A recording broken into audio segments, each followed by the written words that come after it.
All right, that was the president from the White House earlier today responding to the deadly attack in Chattanooga, Tennessee. Joining me now is the director of Jihad Watch, Robert Spencer, and investigative journalist and CEO of American Media Institute, Richard Miniter, is back with us. Robert, let me ask you about a report that you put out earlier today, and I think you were quoting the Associated Press, if I'm not mistaken, about a potential Islamic State tweet warning about the attack and that it was posted at 10:34. That turned out not to be true?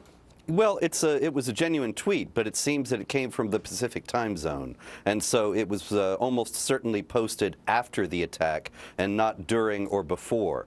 And so the initial reports were inaccurate about that. But the larger question in this, Sean, remains, and that is the fact that last September, the Islamic State put out an explicit call for attacks on military personnel in Western countries, and that call was heeded in Canada, in France just this past week, and elsewhere around the world. And so the investigators, I think, would be seriously remiss if they didn't look for some Islamic State connection here, whether the shooter here was inspired by the Islamic State or explicitly directed. At this point, it's a distinction without a difference. The Islamic State wants military men to be attacked in Western countries. This was an attack on military men in Western countries. You know, Richard, I think in many ways Robert's right. We live in a very politically correct world.